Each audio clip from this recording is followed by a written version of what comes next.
This is KiniNews and I'm your host Prasad. Budget 2022 is here and Tony Pua says it falls short despite the current government reviving many of Harapan's key measures. But before we tell you why he said that, here's a quick recap of the budget. Finance Minister Tengku Zafrul Abdul Aziz tabled Budget 2022 in the Dewan Rakyat today, themed Malaysia Family, Prosperous and Peaceful. This is the largest budget on record. So, here are the main numbers. Budget 2022 is 332.1 billion ringgit, up 3% from the previous year. The government is expecting revenue to drop by 1.22% and therefore forecast a deficit of 6%. Kerajaan bercadang untuk menyediakan 233.5 bilion ringgit bagi belanja mengurus, 75.6 bilion ringgit untuk belanja pembangunan dan 23 bilion ringgit di bawah kumpulan wang COVID-19. Sejumlah 2 bilion ringgit turut disediakan sebagai simpanan luar jangka. In Budget 2022, the government plans to improve its aid program among other initiatives. The program will be rebranded as Bantuan Keluarga Malaysia. Under this initiative, a household with 3 children or more and earning less than 2,500 ringgit a month will get a 2,000 ringgit one-off cash aid.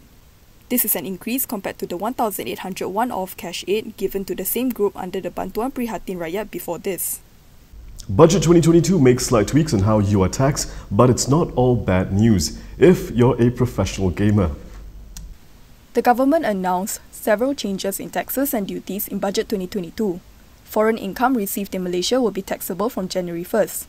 Low-value goods imported from abroad that are sold online and brought into the country through airmail will be subjected to sales tax. A service tax will be imposed on delivery services provided by online marketplaces. Meanwhile, the sugar tax will be expanded. The government will also impose excise duties on pre-mixed chocolate, cocoa, malt, coffee and tea drinks. This would likely include 3-in-1 coffee drinks. Excise duties will also be imposed on vape and e-cigarette liquids and gel that contain nicotine. If you're planning on buying a new car, the government will not impose any sales tax for passenger vehicles assembled in Malaysia until June 30th next year. Imported vehicles will be given a 50% discount in sales tax. The government will also introduce a one-off corporate tax of 33% for any income after 100 million ringgit for the year 2022. The corporate tax for income below 100 million ringgit remains unchanged at 24%. And if you're planning to sell your house, real property gains tax will not be applied for properties sold after the 6th year. However, the existing RPGT structure for properties sold before the 6 years stay. Good news if you're a professional gamer, esports earnings will be tax exempted. And to help you get there, the government will continue to allow 2,500 ringgit in tax relief for the purchase of mobile phones and computers. So while the government has included many of Harapan's suggestions in the budget, Tony Pua says it's not enough and he's worried for the country's future. Damansara MP Tony Pua was one of the first opposition lawmakers to react to Budget 2022. In a statement issued this evening, he commended the government for reviving key Pakatan Harapan measures to improve social security and boost employment. However, he said the budget falls short of highlighting any measures or strategies to evade an impending budget crisis in the next 3 to 5 years. Citing the Budget 2022 fiscal outlook, he said the medium-term fiscal framework 2022 to 2024 estimated that the government revenue will only hit 13.9% of GDP over this period. He explained in simple terms, in future, the government will have less funds to spend, invest, and influence the economic direction of the country. He is also alarmed by the massive rise of debt service charges from 13.2% in 2008 to 18.5% in 2022. According to the DAP leader, the reckless off-budget expenditure for mega projects and scandals under the Najib Abdul Razak BN's administration is coming home to roost the government commences payments for these debts. But it's not all bad. In fact, the government will be introducing some pretty impressive measures to empower women. Budget 2022 will introduce key initiatives to empower women. The Securities Commission will order all public listed companies to appoint at least one female on the board of directors by September 1st next year. The government will also build more childcare centres in government offices. Tax relief for childcare valued at 3,000 ringgit will be extended until 2023. The government will also increase funding for the D11 Police Unit, which specialises in sexual crimes and crimes against children. Tackling the issue of period poverty is also on the government's radar.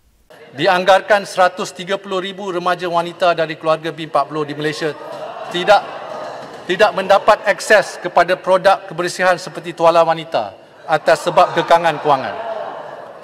Free personal hygiene kits will be provided every month to the estimated 130,000 teenage girls. On top of the free monthly personal hygiene kits, the government will also work with NGOs to hold educational campaigns about reproductive health in schools. Now we have a message from our sponsor. When we're back, find out why maybe I should have waited to pay off my PTPTN.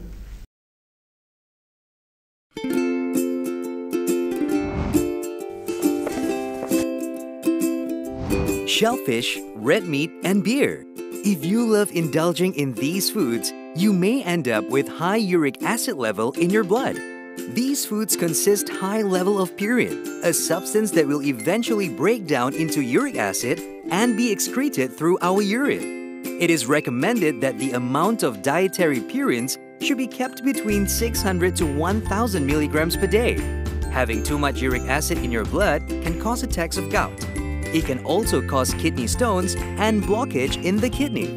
The crystallization of the excessive uric acid in your blood can be eased by reducing purine-rich food to only 100 to 150 milligrams daily, maintaining a healthy lifestyle, and consuming urinary alkalinizer like Ural. It consists of sodium bicarbonate, citric acid, and sodium citrate that increases the urinary pH and solubility of uric acid to prevent crystallization. Best of all, it's lemon-flavored and sugar-free. Ural, effective urinary alkalinizer. Neutralize your uric acid problem now.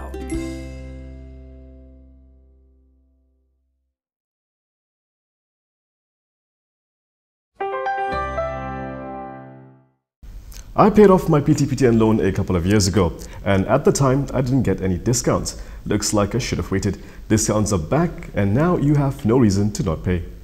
Discounts on the repayment of loans under the Higher Education Loan Fund, or PTPTN, will be making a comeback in 2022.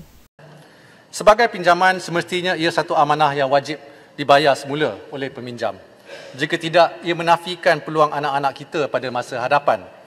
Oleh itu, bagi memudahkan proses bayaran balik dan memupuk sikap bertanggungjawab, kerajaan bersetuju memberikan diskaun bayaran balik pinjaman PTPTN. Finance Minister Tengku Zafrul Abdul Aziz told Parliament that discounts will be as high as 15% for those who settle their PTPTN loans in full. Meanwhile, a 12% discount will be given to those who opt for partial settlement of at least 50% of their loan.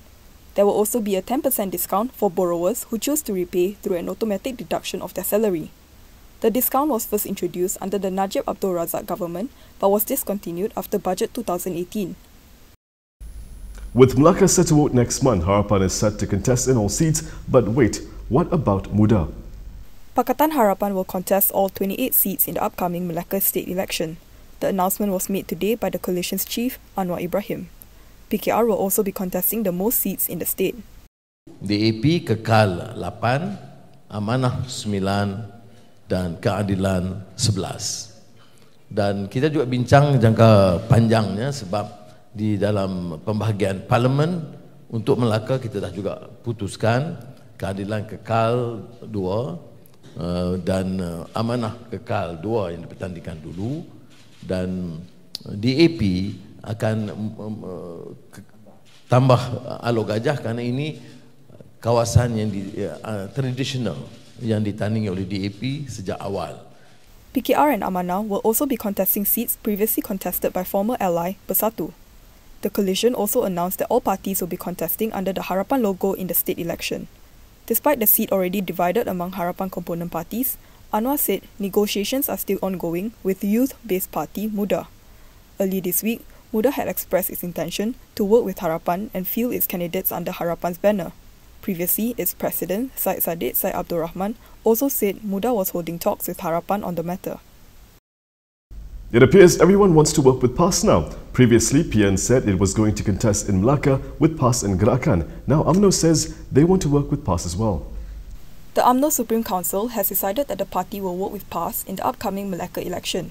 UMNO Secretary General Ahmad Masan said this is in keeping with UMNO General Assembly decision last year. Previously, the party's highest decision-making body endorsed strengthening ties with Mufakat Nasional.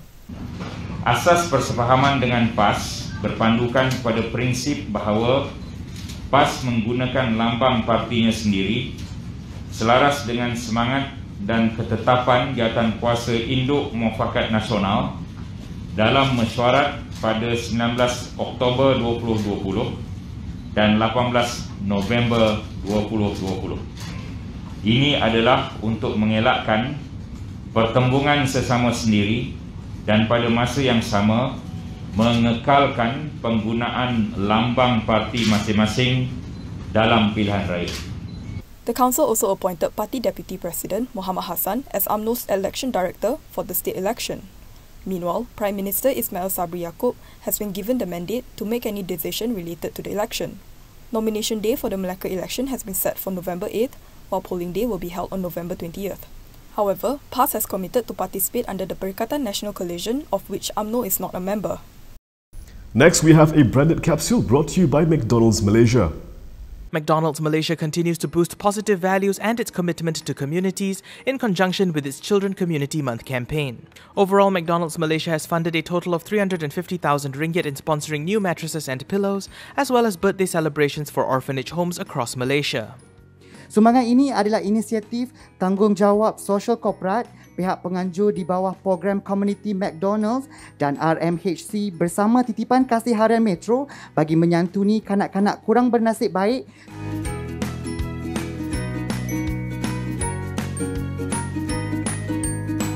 Program Community McDonald's dan RMHC ini memasuki tahun kelima pelaksanaannya.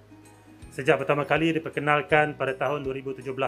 Dan setiap tahun dianggarkan lebih 7,000 aktiviti kemasyarakatan berjaya dianjurkan di bawah program Community McDonald's dan RMHC melibatkan lebih 300 restoran franchisee corporate McDonald's di seluruh negara. Apa yang istimewa tahun ini ialah kerjasama yang telah terjalin dengan pihak harian Metro dan media Prima.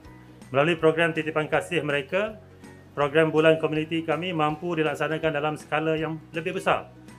Including the Yayasan Kasih Sayang in Negeri Sembilan, 25 selected children's welfare homes also got new mattresses and pillows. In its efforts to bring cheer and joy to 12,000 children, McDonald's crew from over 300 restaurants also organised McDonald's birthday celebrations in 400 orphanage homes across Malaysia. Semoga kemeriahan sambutan hari jadi yang dianjurkan di rumah-rumah kebajikan akan menjadi kenangan manis untuk anak-anak, manakala sumbangan tilam dan bantal membolehkan anak-anak ini berehat dan tidur dengan lebih selesa dan sempurna. Sesungguhnya program Community McDonald's RMHC adalah tanggungjawab sosial korporat dan komitmen berterusan kami sebagai sebuah restoran khidmat segera terkemuka di negara ini. Ia memberi impak positif dan menyumbang kepada kesejahteraan masyarakat di negara ini adalah nilai teras syarikat yang amat diutamakan. McDonald's Malaysia cares about the welfare and community and always creates programs that foster a spirit of community that supports one another. And that is all for me today. For more stories, you can go to KiniTV.com. You can also follow us on Instagram, Twitter, YouTube and Facebook for the latest news updates. If you'd like to support independent media, do consider subscribing to MalaysiaKini.com.